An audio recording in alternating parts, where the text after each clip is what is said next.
सुन लीजिए, अगर मोदी सरकार दोबारा आ गई ना तो आपके हाथ में माइक नहीं होगा, कटोरा होगा, भीख मांग रहे होंगे। वादा कर रहा हूँ, सरकार आ गई अच्छा, तो देश के युवा आपकी पकौड़े तलने पे नहीं मजबूर होंगे, आपकी कटोरा लग की भीख मांगेंगे चौराहों पर। तो भैया भीख देगा कौन? है भीख देगा कौन? जिसको पता बता रहे हैं। हमने 60 मारे हैं, 60 मारे हमने, हमारे 20 जवानों ने उनके फाइलों में गांव का मौसम गुलाबी है, तुम्हारी फाइलों में गांव का मौसम गुलाबी है, मगर ये आंकड़े झूठे और दावे के। साल में एक ही प्रेस कॉन्फ्रेंस क्यों नहीं हुई?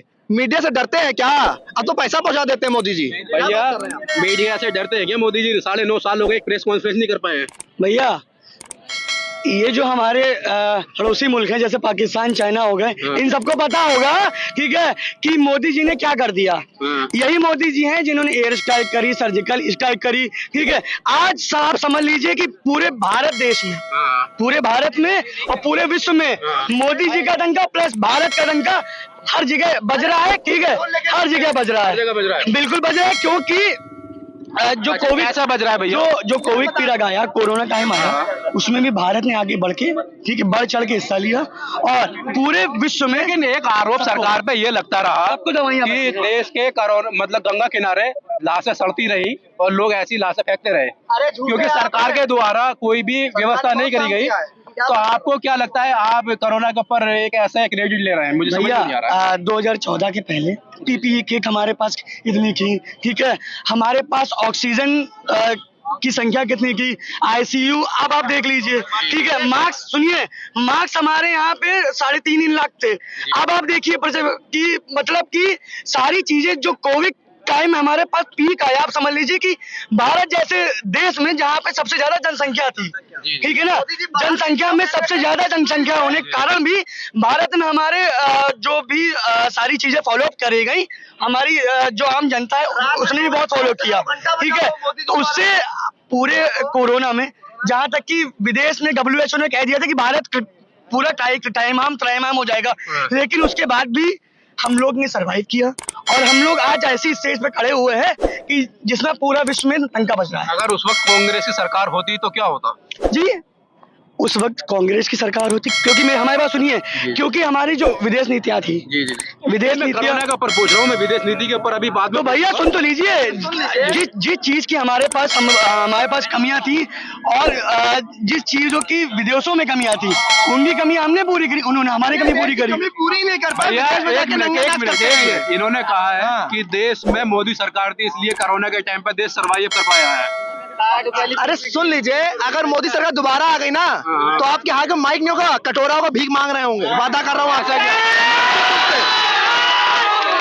मैं डंके की चोट पे कह रहा हूँ बिना डर के, कि अगर दोबारा इनकी सरकार आ गई तो देश के युवा आपकी पकौड़े तलने पे नहीं मजबूर होंगे, आपकी कटोरा लग की भीख मांगेंगे चौराहों पर। तो भैया भीख देगा कौन? है भीख देगा कौन? जिसको पता बता रहे हैं। ये कह रहे हैं विदेशों में इनकी नीति का डंका बज रहा है। चाइना के लोग उत्तराखंड में आके, अरुणाचल प्रदेश में आके जमीन पे कब्जा कर ले रहे हैं। 56 सीना कहाँ है? लाल कहाँ है? भैया मोदी जी का कहा तो है आज, मोदी जी ने क्या कहा है? मोदी मतलब गारंटी, मोदी मतलब झूठ, मोदी मतलब झूठ, मोदी मतलब फरेब, मोदी मतलब जुमला, मोदी मतलब निराशा, मोदी मतलब नफरत।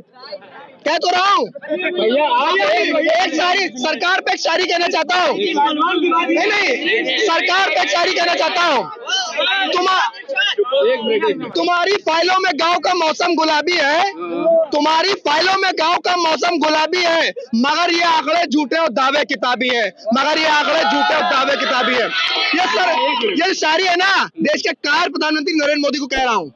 तो कायर है, डरते हैं भैया, 56 का सीना है, आप कायर बता रहे हैं? आप देख रहे होंगे 5000 वाले पत्रकार है क्या आप? एक को इंटरव्यू लिए हैं, जिस दिन इंटरव्यू ले लेंगे ना 56 नहीं 5 इंच नहीं बचेगा, 5 इंच नहीं बचेगा, चेहरे की हंसी चली जाएगी। जो चेहरे पर ग्लो दिखता है ना, इतना मेकअप कराते हैं वो। भैया आप कह रहे हैं कि आपने कहा है कि मोदी जी के वजह से पूरे दुनिया में भारत का डंका बजा है, लेकिन इन भाई साहब का इल्जाम ये है कि मोदी सरकार के होते हुए गलवान में हमारे 20 सैनिक शहीद हुए और चीन में, अरुणाचल प्रदेश में चीन ने कब्जा कर लिया है। तो आप इस पर क्या कहेंगे?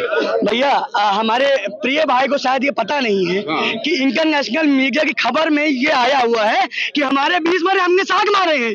60 मारे। 60 मारे हमने, हमारे 20 जवानों ने उनके 60 मारे हैं। अच्छा। अब भाई तुम देहाती हो, तुमको मालूम नहीं होगा, पहले पढ़ के आओ, ठीक है ना। जी जी। इंटरनेशनल मीडिया की खबर से उन्होंने मेरे 20 मारे हैं, हमने उनके 60 मारे हैं, समझ रहे हैं। तो आप ये समझ लीजिए कि कोई अगर भारत को आंख दिखाएगा तो उसकी आंख निकाल लेंगे। ये वो भारत है, ये वो भारत है। मोदी जी के टाइम में 20 मरे शहीद होंगे तो 60 मार दिए जाएंगे, 40 का प्लस रहेगा। दूसरे संबित पात्रा हो रहे हैं ये, दूसरे संबित पात्रा है। भाई आपकी सुनी, हम ठीक है, झूठ की दुकान बंद करिए और नफरत की दुकान बंद करिए। आप ये बताइए, आप ये मानते हैं कि नहीं मानते कि भारत की सेना ने 60 जवानों को चीन के मार दिया? सेना पे तो विश्वास है, मोदी पे नहीं है। सेना पे तो आंख बंद करके विश्वास है, हमारी रक्षा कर रहे हैं, लेकिन मोदी जी हमारे देश को बेच रहे हैं, उसकी रक्षा कौन करेगा? मोदी जी देश को कैसे बेच रहे हैं? महंगाई पे बोलेंगे नहीं, बेरोजगारी पे बोलेंगे नहीं, शिक्षा पे बोलेंगे नहीं, छात्र पे बोलेंगे नहीं, किसान पे बोलेंगे नहीं, यूनिवर्सिटी का निर्माण कर नहीं पाएंगे, मेडिकल कॉलेज बना नहीं पाएंगे, हाईवे बना नहीं पाएंगे, अडानी को देश बेचेंगे। शर्म करें ये लोग। अडानी कौन सा विदेशी है भैया? तो देश के और भी उद्योगपति नहीं है क्या? कि देश के किसान नहीं है, देश के मजदूर नहीं है? उनकी कितनी आय दोगुनी कर दी आपने, कितना रोजगार दे दिया? आप